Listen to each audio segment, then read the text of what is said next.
Hi guys, welcome back to my YouTube channel. My name remains Comfort Oladaya Degberu, and if you're a new subscriber, thank you for stopping and by, and if you're an old subscriber, thank you for coming back. So today we'll be talking about the African Scholarship Program in the Netherlands, and here I have with me Joshua Kinola, who will be shedding more light on this. So if this is something you're interested in learning about, you definitely want to stick around and watch this video to the end.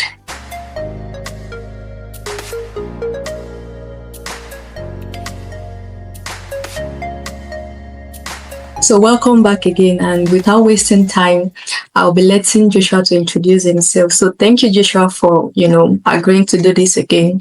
So the audience would like to know you, your name, your course of study, where you're studying at, and how you maybe got funded to study at our university. Thank you. Okay. Foremost, thank you for having me on your platform. It's nice to be able to share a bit like this with your platform. My name is Joshua Akiola, Nigerian from Lagos, and currently I'm a second year student at Wageningen University and Research doing my master's in plant biotechnology, and I'm funded by the ASP program, that's the African Scholarship Program by Wageningen, an initiative that sponsors the master's degree for 10 African students yearly. Yeah, I think that's the fixed number yearly, 10 African students yearly. So that's a lot of slots to grab every year. Yeah. So do you know, I don't know if you mentioned the number of slots. If I missed that, like how many scholarships are available by year? 10 under the ASP, but there is also the ABF that is not a fixed number, I think, because for the ABF is not just for students from Africa. I think there are also Indonesians and other Dutch colonies in the ABF, so it's not a fixed number, and I can't say specifically the number of slots Africa gets per year, but for the ASP, we do know that there is 10 slots per year, but for the ABF, it varies. Okay, the reason why I asked is because on the website, they just say something like it's going to be announced or something. They don't say specifically the amount of scholarship. Yeah. It's usually like that for the ABF again, because it's undecided and a lot of indices affect.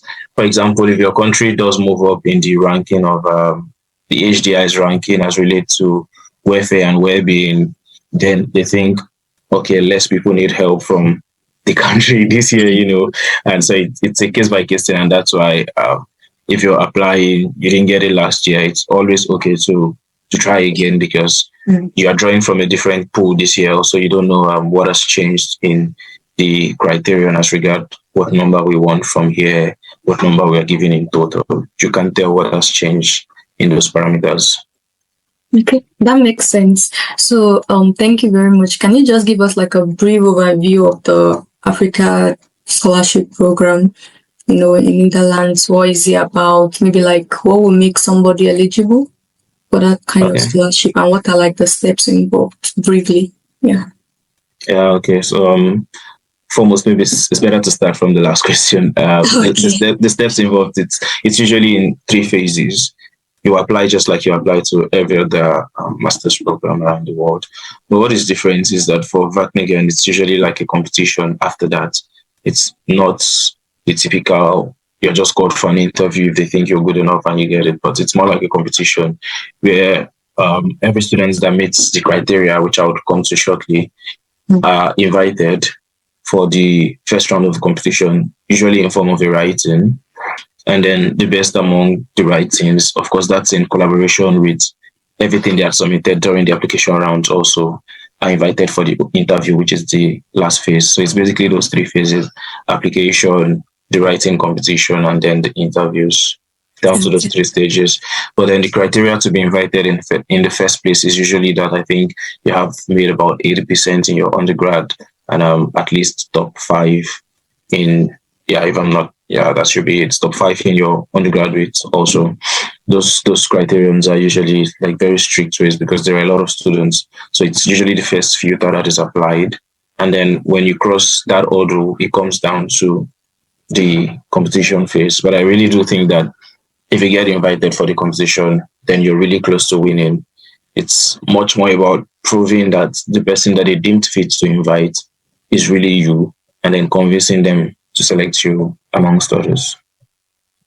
That makes sense. Thank you very much. So, what does it like cover in terms of the scholarship? Well, that's yeah. I like to laugh a lot when I talk about what it covers because it covers basically everything. Everything. I would remember that when I got the ASP, the only money I literally spent was the money to go get my visa, as in transport fare, because even the visa fare is paid, and it's very helpful in the sense that you don't incur any debts. You don't incur any debt. You don't have to start looking for money for flight and all of that. And they do it at your convenience because down to the day you want to fly, you state it. I'll be willing to fly on this day, and then they book a flight for you on that day. So everything is basically covered. And maybe also good to mention, it's not covered by an assistantship. You don't have any obligations to the school. So basically, I personally try to do some volunteering and assistantships, but it's basically in my own way of just saying, yeah, this is me trying to help back for the school has invested so much in me, but also it's good for my profile, you know. Yeah.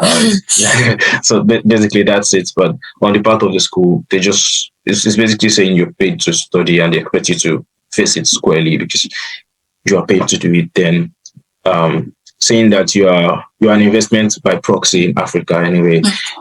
So maybe I didn't answer that part of the question at first. The scholarship is basically seen as a kind of investment in Africa by proxy, because it's like saying, give a poor man $1 million and he will squander it. But if we do develop people, then they can make good use of Africa's resources. That's the target of the program. So one of the very good highlights that is necessary to show when making applications is that you're really showing your readiness to contribute to Africa. Not in the sense of your readiness to return. They're not big on that. Okay, but they are big on what's your readiness to contribute to Africa. And a clear plan showing your desire to contribute to Africa would usually help in your application. And yeah, maybe as a side note from me, it's usually good to mean those things because I realize when you mean them, it's easy to come up with what you want to do, other than when you're just giving a story like you want to run out of where you're from. Then it really does appear as a story that you're just giving. Like if you really do mean them, then it's easy to do, and they're not looking for false stories.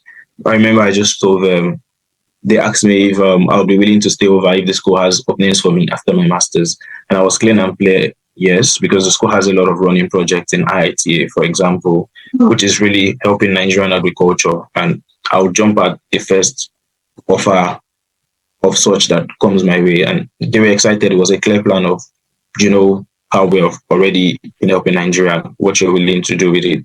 So yeah, those kind of things, just be real and be truly willing to contribute to Africa. That's the essence of the scholarship. It's really sweet.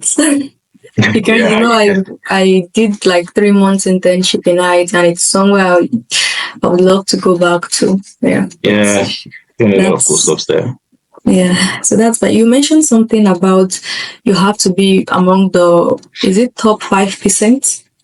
Yeah, I think so. Top 5, yeah. top 10, I think. Yeah, top 5, I also remember that when I wanted to apply, but looking at the website recently, that particular statement, I don't think it's there. It's more like you need to have a first class degree. But do you think those without, maybe like if you have a 2-1, can they really apply, or they would not even be considered? Because you need to have 80% when you I don't know how they calculate the 80%, but at least from the Nigerian grading system, which is like a 5.0, 80% of 5 points is like a 4.0, which is a 2-1. So it's not up to a first class. Do you think they can, hammer on the point of meeting the 80% to at least get qualified? Yeah, so foremost, apologies to all my friends that have told me that they were 2-1 when they won this. Okay.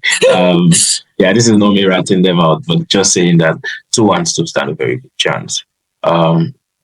Yeah, usually as my own strategy, I try to collect information from winners to see patterns and data, just because I think there are high achieving students that may be willing to apply, and maybe my insight on how the program works can help them. So I often do that.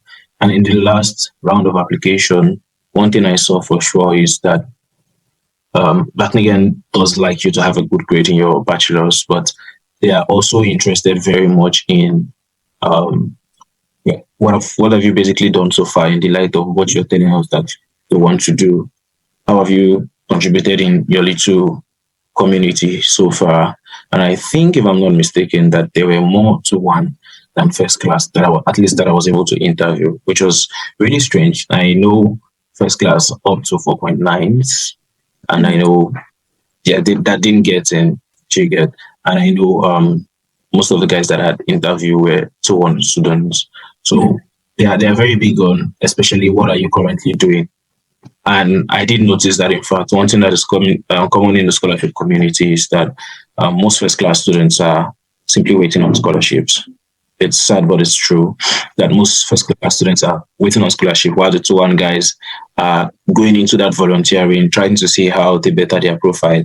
And in the long run, they become better prospects for research and for maybe what the school wants in general. In the long term, they become really more suitable, because that was something that stood out in the data I was able to gather. Most of them were working within that field. Someone was working in the ministry of this, doing these specific projects to contribute to sustainability in Nigeria. Someone was in IITA doing this to contribute to agriculture. It was clear. They had what they were clearly doing and what they clearly wanted to do for Nigeria and maybe Africa as a whole in the long term. So I think Wageningen really does consider all factors put together. So the great thing, like I said, I believe strongly it's a filter. It's a filter that helps them to just be able to pick, in quotes, the very best, or let me say the most suitable, in quotes. But definitely they want a combination of all the factors. Yeah, thank you so much for clarifying that. So it means if you're watching this and you have a 2-1, you definitely stand the chance of being selected for the scholarship if you just know how to sell yourself to them and package yourself well. So that being said, I know you've kind of mentioned some of the important things, especially the community development part, volunteering and giving back. It's not just about the grade. So, aside from the requirement listed for eligibility, if there is any other thing that you think is important, what do you think influenced your selection for the first stage? At least the first stage is where you are invited to do like an assignment. So why do you think you were selected? Was it just the grade? Definitely. Then the community. Is there like any other thing you want to buttress? That's a bit of a tough one. Well, for me, I usually put like victories behind me so quickly that I don't consider some things. But yeah, now that you ask, I'm really thinking about it. I think one thing that really did stand out for me was I had clear plans. I think this is like the third time I'm mentioning clear plans. Yeah. I really do have clear plans on how I wanted to contribute to Nigeria. But not just my clear plan on how I wanted to contribute. I was also clear on the role that Wageningen would play in that contribution. So it was like, this is me, this is what I want to do, this is the missing piece, this is how the school can help me fill that missing piece. It's really a good way to show that you're clear in terms of what you want to do. But again, I'm just one piece in like a very large puzzle. Yeah. But I like to ask people, because I would have said, oh yeah, maybe I added this extra document. But I also found students that did not add that extra document that got invited. So in the end, I think it really boils down to the sum total of everything you're able to present together as yourself. And that's why I would say, if you're applying to Wageningen, it's good to really leave no stones unturned. Don't fake things that you don't have, because verily it could be tested in some ways or the other. So don't fake the things that you don't have, but don't also sell yourself short. If you have your publications, list it. If you have done some volunteering stuff, you have really contributed in some very nice ways, list it in very nice ways. You have your grades. Don't just mention it, sell it, because those are two different things. If you have your grade, really do sell it. Sell it by not just stating that you achieved the grade, but the circumstances under which you achieved the grade. For me, for example, I think, I just as an example, I really did lose my mom in my penultimate year, but I ended up that section in school with my highest cumulative grade points ever. So for me, it was more a story of I'm resilient in spite of what happens. I'm able to cope. So I think that in a way was sending a message that grad school is hard. Grad school students have to cope with a lot of things. But yeah, we have in our hands a student that can cope irrespective of a myriad of other factors that may tend to be affecting him. All of those kind of things. Don't just mention. This is one thing to just throw what you have at them, but it's another thing to sell those things in very good light, and it could very well help your application. Yeah, thank you so much for that. And that's actually very, very, very much important. I remember even for not just the AFP scholarship, the ASP rather scholarship, even the Commonwealth in your personal statement, they will tell you like, talk about your story and what particular challenges you've been able to overcome, in achieving some of the things you've been able to achieve. So you know better. Grad school is all about challenges. Grad school is all about exactly. challenges. So it's not like you Your trying to PhD, show so them your yeah, poor or something. yeah, You can say those things, but the way you say, kind of matters really. very So much, very yeah, much. thank you so much. So the next question I'll be asking is the next stage is the assignments. Those are selected. Let's say you've been able to put your CV, the application very well, and you were called for the next stage, which is the assignment. So could you like elaborate on this assignment and how were you able to complete the assignment effectively? That qualified you for the next stage, definitely, because we'll not be having this video. So Yeah, what tips can you share with potential applicants? the assignments, one very tough stuff, I must say.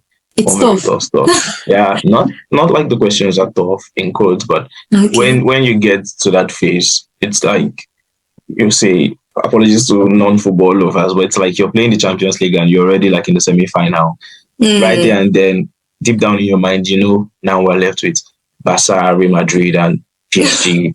So I say that to say, perhaps the level of readiness that got you through the first phase might not get you through there, because I also know there are a couple of people that just join the applications casually, probably because they're applying to a host of other places. I was not like that because I get easily obsessed. So when I look at the school, I like the school, I like the program. For me, I don't bother to throw other applications. I know that's a risky move, but I can easily be like that. So but just in case you're like that or you treat it in casually, irrespective, when it comes to the other round, it's good to what's the word? To respect every other person at that phase. Maybe that's the word. And you respect them by first choosing a suitable time frame to do your writing. I think it's usually given 1 to 2 weeks. I can't remember exactly how long you're given, but Like it's a 10 days. defined time frame. Yeah, it's a defined time frame to do the assignment. Yeah, let's say 10 days, for example, which I think is actually right. To get the assignment done. Yeah, I think it's 2 weeks. It's 2 weeks to get the assignment done. That's 10 working days. So for me, it was easy to say, irrespective, I'm going to do this assignment in the first week. And I'll spend the entirety of the second week reviewing. Trust me, by the second and third read, you would really find things and ask yourself, how did you make such silly mistakes writing? But writing is usually like that anyways. So in the second phase, I think the first thing is start early, get it written early. If possible, get a third eye to look at it. Yeah, I know in this phase, people really start to hunt previous scholars, which is nice, but not necessarily ultimate. But just get a third eye to look at it in case you're not able to find a scholar in the program. Still get another scholar to look at it. It's not for the purpose of rewriting your essays for you or doing something. Of course, that becomes fraud. But for the purpose of there are just silly mistakes that you make. And I assure you, sometimes when you read your own writings by yourself 100 times, you wouldn't see what a third eye sees at the first glance at your work. You don't get to see them. So that's one. Then secondly, I remember I wanted to write in the first week and I spent 2 days reading all my previous documents that I submitted. Very important. Because the main idea is it's good to remain the same person all through your application. So I spent the first, second day still reading through everything I submitted at first, my SOPs. Luckily for you, if you get a recommendation for Wageningen, you're the one that submits the reference that you got from your referees, so you can see it. I had to also read through the referees, see what they said about me, see my CV, all my documents. And of course, because of the time frame between it, there are a lot of things that you have also done after submitting that application. If there's anything relevant, it's not a problem making it part of the essays. But sometimes the essays are not just only about you. Sometimes there are clear questions about you in the essays, but also sometimes you have to write actual essays. Again, on the actual essays, it's good to just make it real. Don't make it an essay, because you can write fantastic essays that are not real. I'm trying to think now, but essays like the way we wrote in primary school, write a letter to your uncle in Canada, but your whole family resides in Nigeria, kind of. There's a way you write such essays, but they're just essays. I'm sorry if I made you laugh at this point. I was just really being serious. Don't, Yes. don't write such essays. Just make it simple and real. I think the realness in it, because I really see tons of students get funded and not do Mm. anything back, which I think, yeah, I can be a bit emotional, but I think it's very much wrong. You're not different from the leaders that are stealing, because that money could have been as well invested in your country, especially when they are not putting a mandate on you to go home, go home, go home. The idea is just do something that contributes back to your country. So it's good to be very real. And what I've seen is that the best people that do write the best essays are very real people. This is what I want to do. This is what I'm going to be doing. This is what I see in the next 10 years.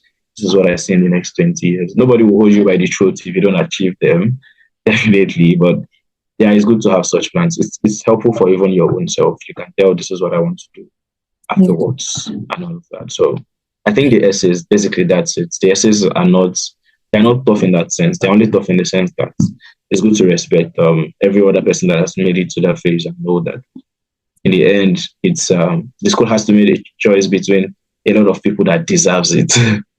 In the end, they have to make a lot of choice, inconvenient choices, I must say. Is it Thank you so much. inconvenient choices? Yeah. Yeah, that's true. Well, yeah, so now it's kind of clear that they have to write essays, right? Yeah. Maybe different questions. So can you I know anybody listening would have an idea of what those essays sound like or what they're expecting. So can you give example of the questions of the essay? How many essays in total? Like say for example, Commonwealth essays, you have development impact essays. You need to talk about Yeah. your study plan, explain to an audience that has no idea about what you're doing, what is your career plan for the next 5 years, objectives during the award, your volunteer and leadership experience and roles. You have to write 11 different essays. So is this something similar also? Yeah. Yeah. In this case, I think for Wageningen, it's two essays usually, Okay. but it's hard to say what, because the questions, I think, would vary year to year. Unfortunately, unlike the Commonwealth, it varies a bit, but the variation are not very stark differences anyway. I can at least say that the variations are not very stark. It's just different adaptations for each year, but usually it's usually around that one thing. They try to ask their questions around. They're really trying to achieve the objectives of the scholarship, which is like I said, human capital development in Africa. That's basically the objective of the fellowship. So of the scholarship, sorry. Then they can have different questions around it. This year it could be something about the SDG. What's the major SDG problem in your country, and you have to provide solutions to that. That could be one essay. I think the only thing that is not very usual is the second essay. And in the second essay, you just have to really prove that amongst everybody that has made it to that point, you deserve it. So you see questions like, why do you stand out amongst everyone that has made it to this point? Why should you be considered? What are your plans? So things like the Commonwealth essays usually pop up there. What are your plans? Long term, short term? How does the school, if you have also applied to Erasmus, you see things like that. How does the school help you? How does the program help you get closer to the goals that you want to achieve? Those are very personal questions in the second essay. But in the first essay, it's basically tailored to see who fits best in the scheme of the scholarship and what the scholarship is trying to achieve. Yeah, it's basically Those are the two essays basically for Wageningen. Thank you so much for clarifying that. So, the next question I'll be asking is for the next stage, which is the interview. What was it like? Maybe number of panelists, how long did the interview take, and how can people who are applying prepare for this, and what should they expect? Oh, for the interviews. It's really the last phase, the toughest. Oh. Again, I use stuff in the sense that now you can say that they have finally sieved to the last phase, and tough in the sense that for the ASP at least, I think about 20 people are invited for the final rounds and about 10 selections. So that's basically saying for every two persons, only one will be selected. So it really comes down to a game of everything. Luck plays its own role, maybe, but also you play. So I cannot discuss what luck plays because luck is luck, but I can discuss what you play. So the parts you play is first, I would really say it's good to choose to respond to that email in time. I mean, from winning can really start from responding to that email in time because they create those time slots and they just send it to everyone, and you have to choose a suitable time for your interview. And I do know that individuals can be optimal at different times of the day, right? So it's usually good to respond fast by just looking first what works best for my schedule, and am I someone that puts in optimal performance at specific time. For me, for example, I like to do such stuffs like very early in the morning when I've not thought about anything. So I did in fact fix my interview for, I think, late morning around 11 thereabouts, I think, for my interview. It's usually good to do that if you think you're someone that is optimal around time. Respond quickly, choose a time slot before someone else does. Then again, go back to all the documents, because I think at the interview stage, the most important thing is proving to them that you are the person that they have considered so far to this point. The essays was not written by someone else, that because Wageningen really does frown at fraud, but so does every grad school here. So the interview is more about Scholarship body convincing, should actually yeah, frown. That- convincing them that yeah, I wrote those essays, I wrote that CV. Um, I'm the person that has all these plans. So you have to know those things by heart. Every single thing that appears. I remember that was questioned down to my undergraduate thesis. That nearly threw me off balance because I was like, yes, I did it, but I'm just not expecting something about my undergraduate thesis. yeah. But for them, it was something as little as that. And I can imagine not knowing as little as maybe the topic and the focus of what I did for my undergraduate thesis. It's a very big red flag. I can imagine. It's a very big red flag because they are also not expecting that you have a lot of research experience, maybe, but then the little you claim to have done, you should at least be able to show that, yes, I did it. Um, Also, it's good to internalize the program, which I think is one thing that is very nice. Internalize the program in the context of the program you are applying to now. Um, there are specific trainings that are listed that they are seeking to achieve in the graduates of that program. So it's good to internalize it. I like to share examples. Maybe for me, it was more about there was this woman professor in India, and she is really doing a lot to help Indian agriculture. I personally used to follow her. I didn't know she had any connections with the school at the time. So I used to attend her trainings. This was way back to my service here in Nigeria. And then it was around the time I was just reading through her profile one of the times, and then I saw that she had a master's here. And I was like, when the interview thing finally came in, I was like, oh, if anything is about asked about this, this is good room. This is good room for me to show that I've really internalized what this program can achieve. So when questions came around that, I was able to show that this is someone that was trained in your school. And this is how greatly she's contributing to Indian agriculture now. So I do think that the school is able to really equip people to make such noble contributions to society. It was very real. That's just my own idea of the whole thing. It was very real with examples of what was going on. So I would say home the website. I probably know words by heart on Wageningen website right now. Home the website. browse the program, know what the professors in the program are doing, know what strides they have achieved. It's very, very helpful. It's very, very helpful. And maybe that's something that is not very obtainable if you are applying to loads of programs. But while I do not discourage that, I know one interesting thing is that because Wageningen keeps you pre-informed, it helps you to know, even if I'm lagging in this before, maybe I didn't take it as serious. It was just one of many applications. Now that it's getting this far, it's time to go and digest, to go and internalize everything about the application. And I really can't say there is more thing to the interview. I've had to prep, I think just one or two students for the interview and they made it. But to be honest, this was the one thing I shared. We can do 1,000 mock interviews, but it's just for the purpose of getting your confidence up there. So you see what an interview looks like.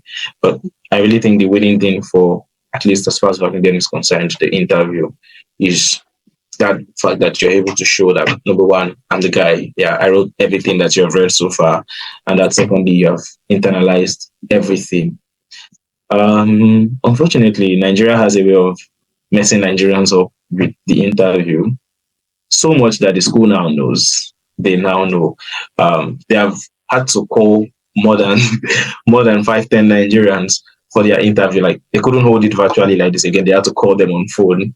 But I'll still say if you're putting up for the interview, still try and make stable internet available. Even though they're very much aware that those things happen and they circumvent them by calling you on your phone number. I mean, it's funny, but they do. And it doesn't affect your chances. I think that's one thing nice about that media. They are very considerate about those kind of things. But I speak as to how that concerns you now and not the school. Because if you're someone that fidgets and your interview messes up, suddenly disconnects like this, and then the university is calling you on your +234, it really you really begin to fidget. You find yourself stammering, you're not answering the questions properly. So that's not helpful for you. Even though the school can really lay claim because they are not lying when they say they don't factor those things in. I mean, I've seen people that it happened. The only reason I know it happened is because people that it happened to are also here. Okay, so it means that the school did not reject them because of it. But think of how it could affect you as an individual. Lights or your laptop is not fully charged and it suddenly goes off, and then when they finally call you, you're fidgeting, you're scared. How will this affect the outcome and that? So as little as those things are, it's good to put them in place before your interview. Thank you so much, Joshua. So it means more of like the interview is a follow-up on what you've actually written in your essays and all of your qualifications. Maybe I didn't mention the panel is usually, if it's not changed, it's usually a panel of 3 persons. 3 persons? Okay. Yeah, then they just take turn to question you over a period of, I think, 30 minutes. So it's not 30 minutes. Wow. Yeah. But they are nice people. Europeans being who they are, it's not essentially a drilling, that's not our kind of drilling for 30 minutes because a lot of the times is spent getting to know you. And you really have to be careful because you want to leave them with information also. So sometimes you have to steer the conversation. Like I always say, I don't think the last thing, at least, I know maybe I've just not met people tougher than me, but the last thing that happens to me in an interview is to allow the interviewer direct the conversation. I never allow it. I direct it. So if I see that we're getting too casual, then maybe I'm not leaving you with enough information about myself because it's not helpful. So I start to give them more serious, important answers. But if I also see that we're getting too serious, I try to. So in Wageningen interview, they do leave room for that. It's good that you take charge of the conversation. Okay, keep it serious, but don't make it too tense for yourself. Okay, yeah, I can. So, for example, when they asked about my mentor, I can't remember what led us to that point. But by the time they asked about my mentor, it was so interesting that one interviewer asked, the other interviewer answered. It was like, the way he has been speaking about this person, this is his mentor, and we all laughed about it and stuff. But if I'd been just giving like direct, straight answers, like interview kind of answers. There's no way you would have arrived at that kind of point, for an example. So it's usually good to steady conversation. If you're asked about yourself, for example, yeah, I think this is a more classic example. When you're asked about yourself, don't just do I'm this, I'm from here, um, this is what I did in undergraduate. Now applying to Wageningen for this again. Then you're already setting a very tense tone and pace for that interview. So it's usually good to give the very good information, but keep it light. For example, when I was asked about myself, I did give after giving all the very nice information, then I intentionally ended it with things around my hobby and how, if I am selected a winner, I would like to volunteer within organizations that do things around my hobby in school. Now, that was not just a playful answer, but it was also an interesting answer. And then they just come, oh, we do have this organization in school that does that. And then before you know, another professor is responding. That, at least that helps you to save some Yeah.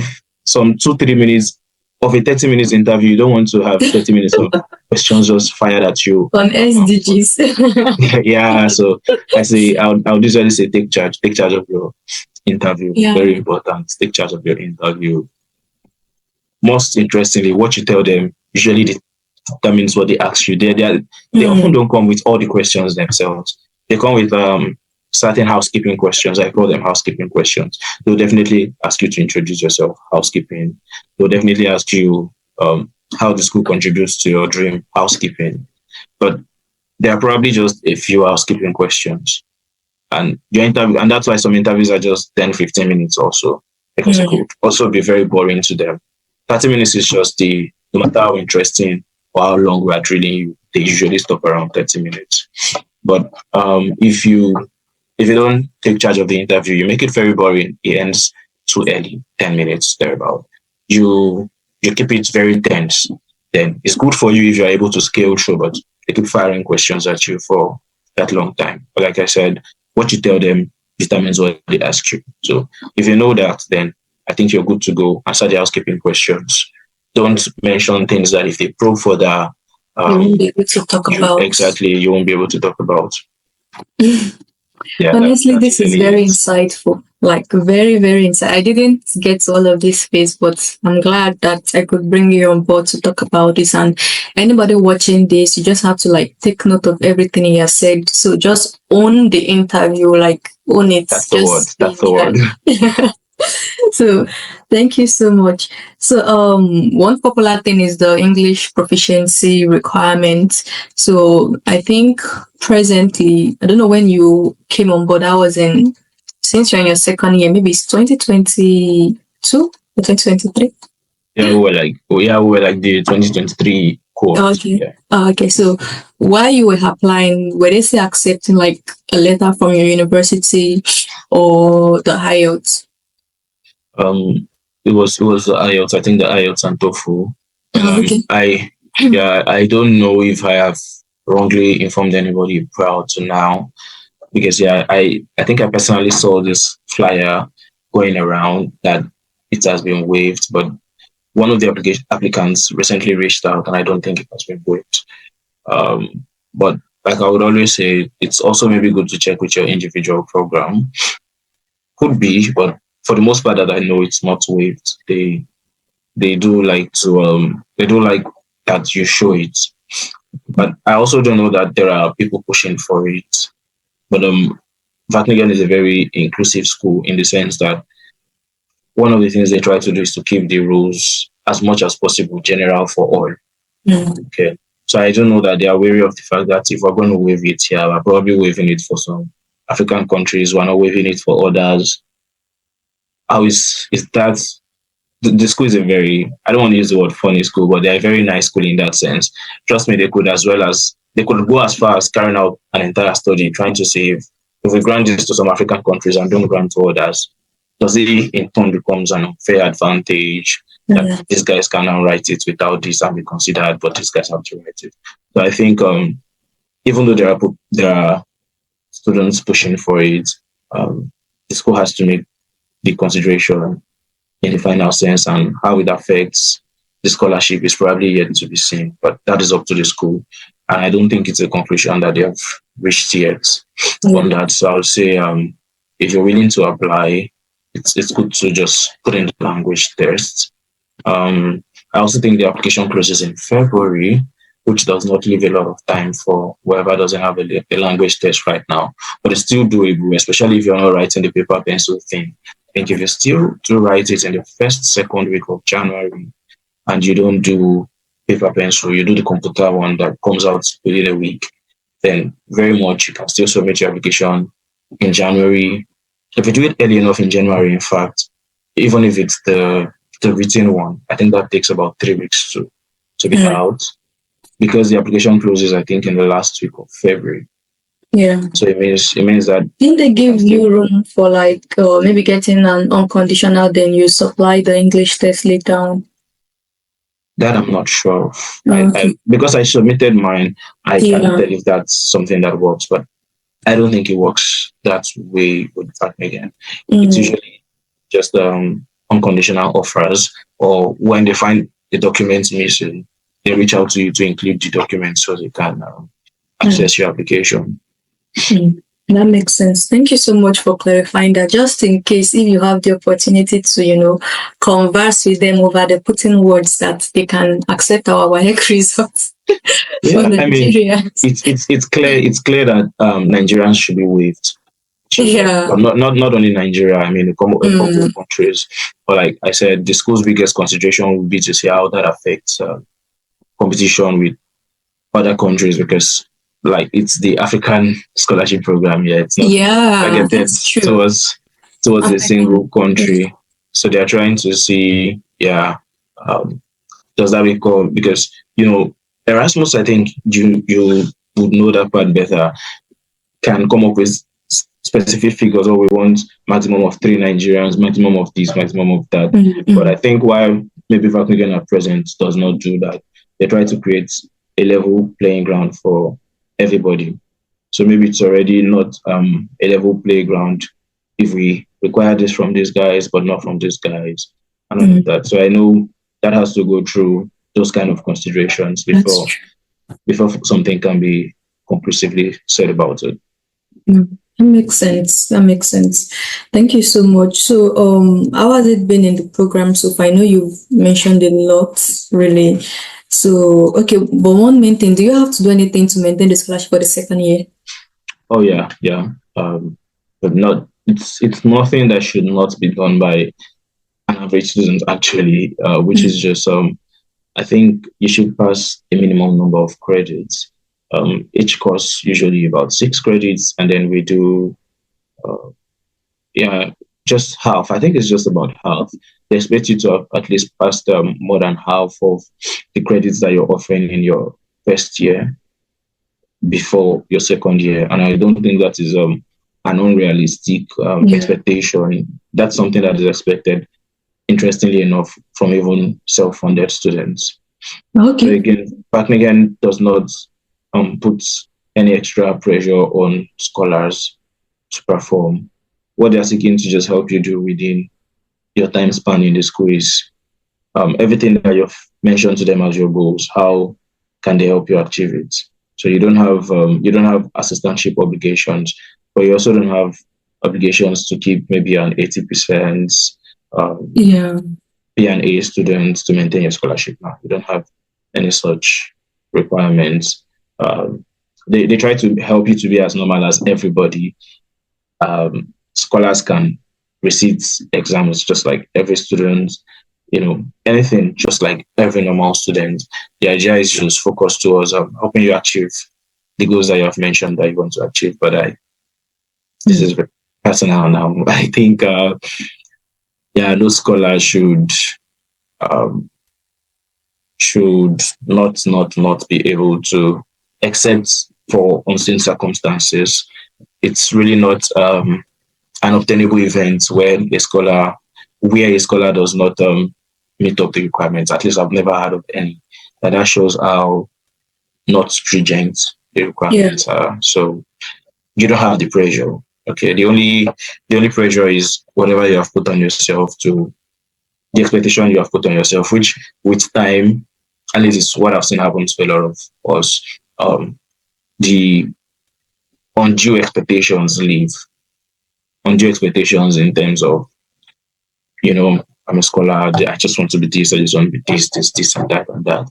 And then when reality check sets in, I usually call it reality check. You find out that there are a lot of other things to cope with, and you just want to graduate an equipped person. Okay, so your concentration gradually begins to become more wholesome. I don't want to use the word shift, but it becomes more wholesome, and then you're focusing on, I need the grades, but I need the skills. Yeah. And that's what I call a more wholesome kind of outlook to things.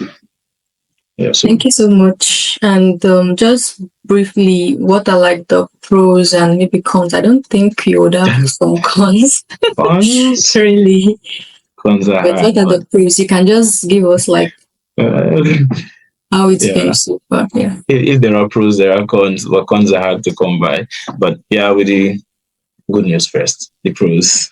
So the pros for Wageningen, like I've said, a true and true European kid. I like it over what is happening in the US, that you don't have an assistantship. I mean, that's where the con comes in from, because I also know that most of the assistantship babies are able to produce publications in that sense, and those kind of things. But while that is not very obtainable for you, I've also seen many Wageningen scholars get their publications. But I don't really think that's a bad side. Okay.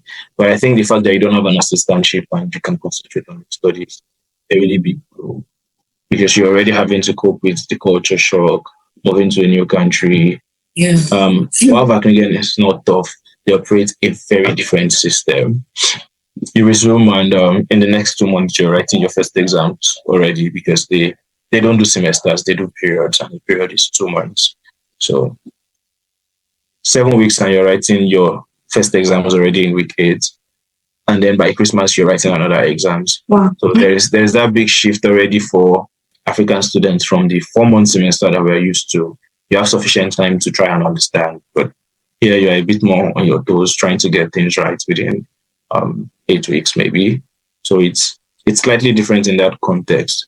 But also you don't have assistantship duties. So maybe you also don't have too many excuses in that sense. Another pro is that in Europe, I think, I stand to be corrected, but this is still the most lenient country with people that cannot speak the native language yet.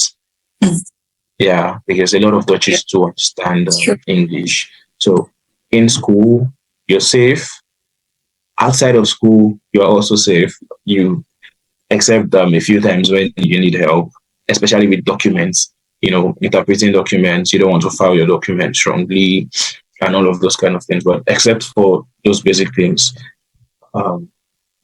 you can slowly adapt into, learning the basic words first and all of that. But it's easier to get by in Netherlands, at least when you have not yet understood the language. But of course, that's not to say to disrespect your host and not try to absorb into the culture a little, at least for the most part, Another pro in Wageningen would be that I like the learning system. The learning system is at least one of the best that I've seen. But I've not seen a lot, but it's good. It's good, but I'm just like that kid that feels his mother's food is the best. So I feel the learning system in Wageningen is really the best. You have access to lectures after classes because they employ a recorded system for you. You can watch at your own pace. You can watch at a quarter of the pace that the person was speaking. So it also helps because they have like a wide array of professors from different backgrounds. So of course, different people, different backgrounds. Then it means we're also open to different accents, which is what students in every grad school would of course face. But the provision that classes are recorded, you can listen at a slow pace, at a faster pace, and all of those things are very nice provisions. The teaching system does employ a lot of real-time thing. I think I've been taught some courses by purely professionals. Professors will only do introduction. So it's not basically theory. I remember when we were going through disease resistance, it was a clear case of a professor that has worked on resistance for a number of years come and say, oh, this particular virus. This is how we fought it. We found this gene. This is how the gene works. Lovely and interesting. So it was Mostly not. research. Yeah, it's they basically teach with their research. Maybe that's the point. They teach with their research. That's basically the point. And in cases when the course is not research based, you'll see them bringing professionals from very large companies. I remember when I was going through intellectual property rights, there was a German lawyer. So she was not just teaching us; she was bringing court cases that she had won, maybe some that she had lost. Oh, I lost this case because my client did this wrongly. Now you are judge, you are jury.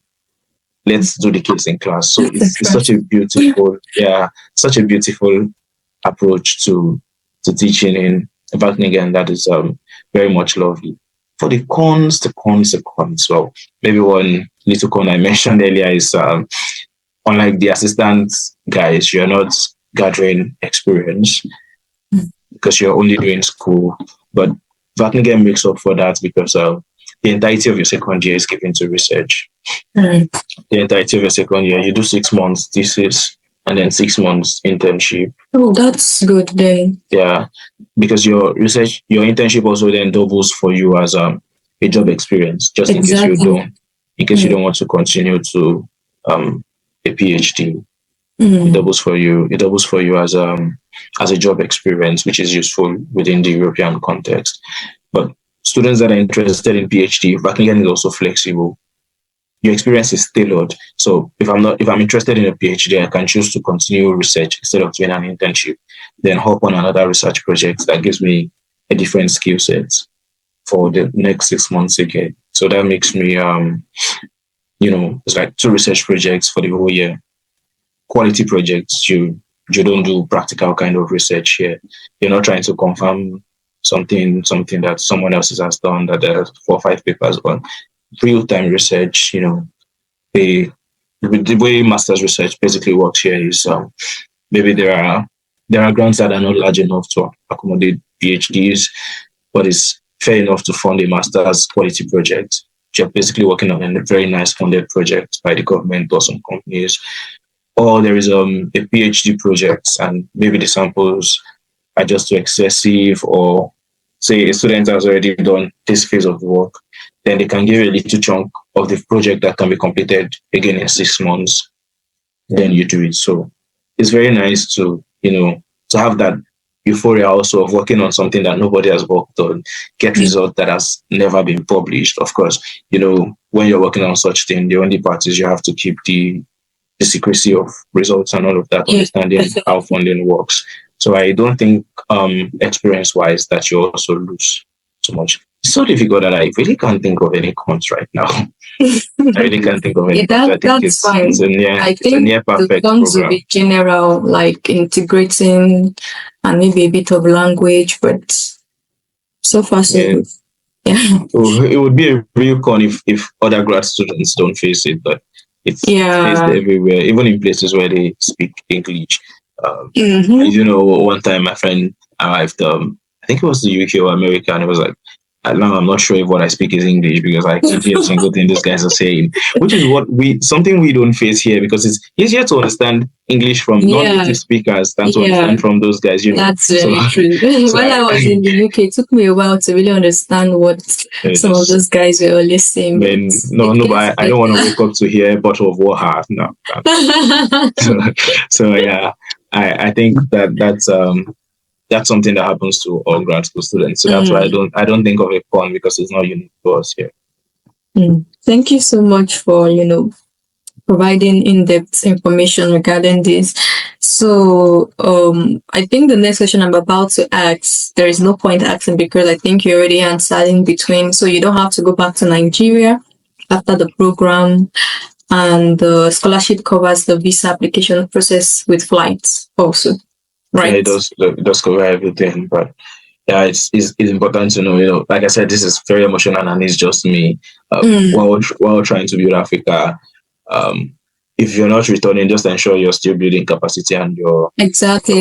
you're contributing in because that thing is really not spoken of enough that um staying back is, I mean, your life visions are your personal things and nobody has anything to do with that. But if the investment is we are basically proxy investments into our country, so it's good to ensure you're doing something to contribute.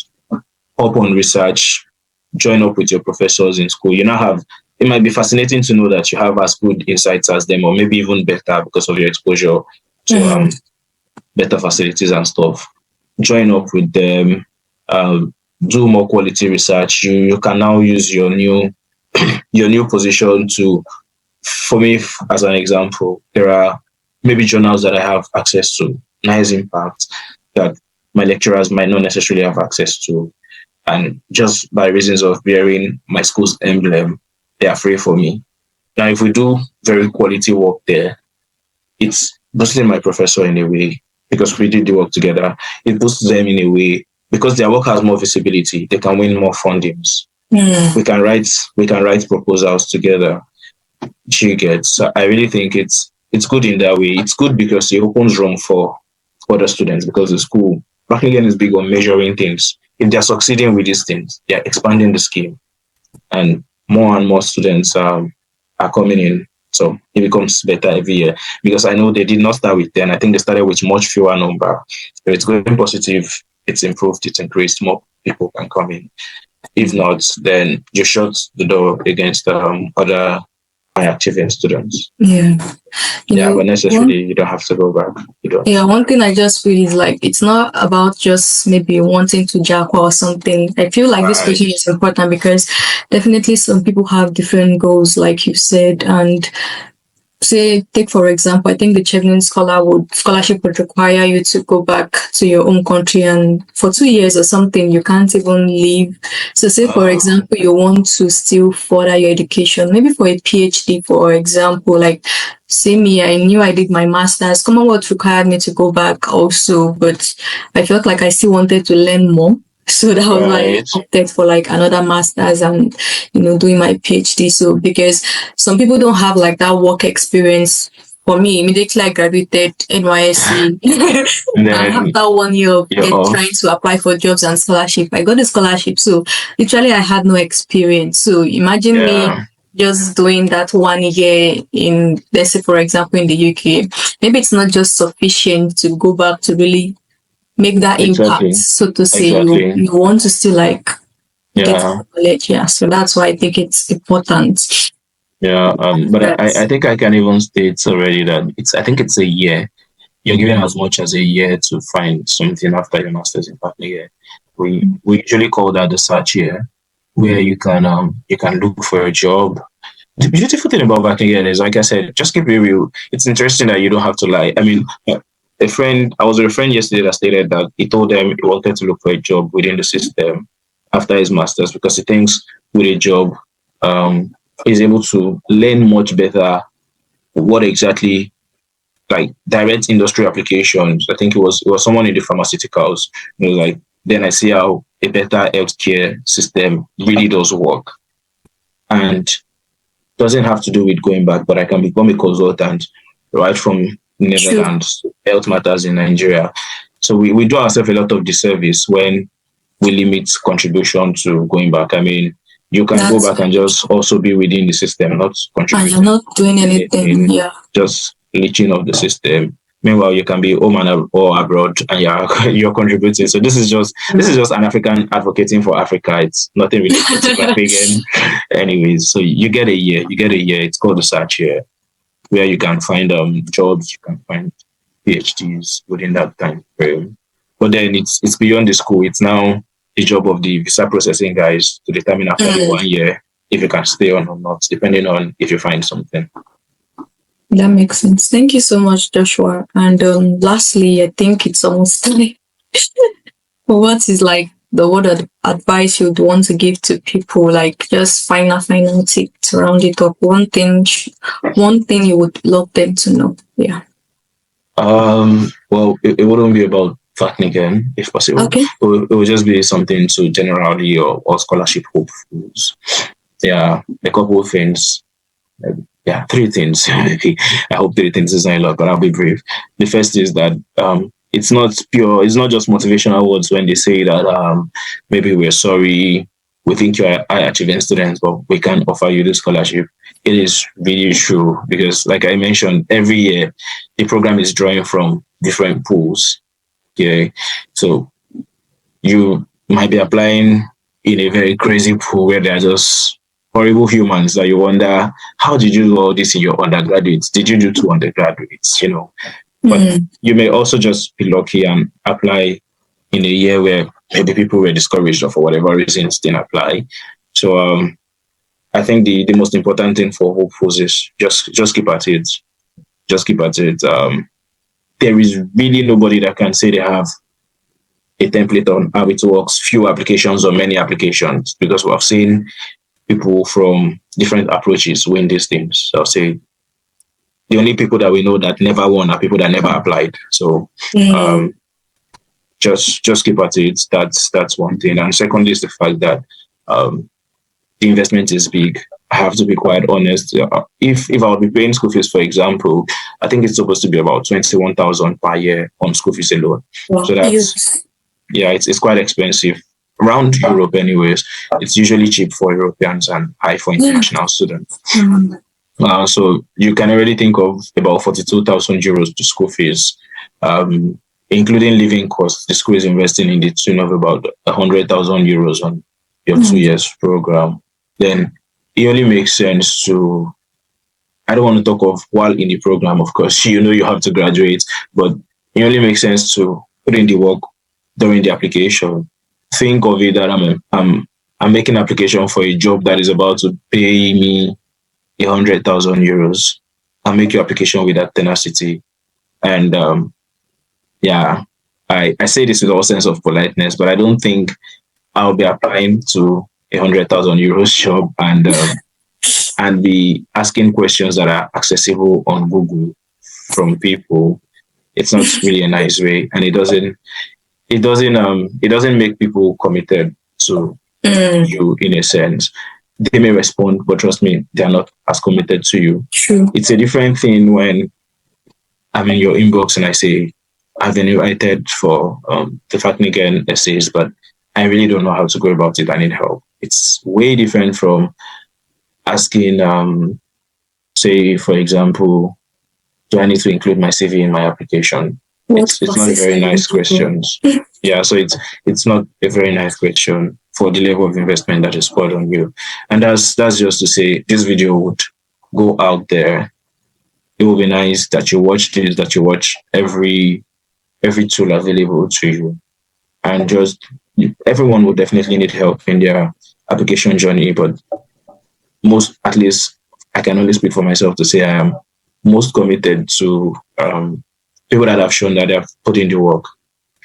I've been as committed as it was 2 days ago. Interestingly, I was awake all night to review a single person's document. And I did put in hours. You can imagine reviewing a single person's document up to 3 a.m. I needed to be in the lab by 7, but I joyfully put in the work because it was clear that he had done all his writing and he just needed an extra eye to look about. Yeah. I'm putting in the work because I just want to be part of another person's success story. Exactly. That kind of person appears like a success story that is going to happen already with or without your involvement. So you just want to be part of another person's success story, but you don't want to put in another person's work. So that's just my final word to all scholarship hopefuls, that when you think in the terms of the investment that will be made on you, it is really worth it to put in the work and get people that will be committed to you. And putting in the work, this is advocacy, but it's just true. Putting in the work would involve watching these videos and not watching and getting to it would involve all of that. It would involve not asking why do you have to wait for 1 week to have an answer that is in a 30 minutes video? Just saying, you don't have to wait for a week, 2 weeks to get a response that is already in a 30 minutes video in a single internet search. So I do wish every applicant, not just to this, but to every scholarship program, all the luck. That's because I know you're putting in the part that you can do, and you cannot do the part of luck. Okay, so I can only wish every hopeful all the luck. Yeah. Thank you so much, Joshua. Like, this is very, very insightful, and trust me, anybody watching this video would gain not just one or two things, but a lot. Because for me, I'm trying to imagine myself. I feel like if I'd really applied then, maybe I would have gotten in, but watching this video would have really helped me, to Helpful. put in Right. a very, very good application. And anybody watching this, just, watch it over. This kind of video is something you should not even just watch once, I would say, because you might get to miss out some things and you just have to go back and, check what you are missing again. So thank you so much for your time, Joshua. And anybody watching this, if you're yet to subscribe, kindly subscribe and don't keep the video to yourself. Like, share to other people because you don't know who might just need to see this. So till we meet again, you guys do stay comforted. Bye. Bye.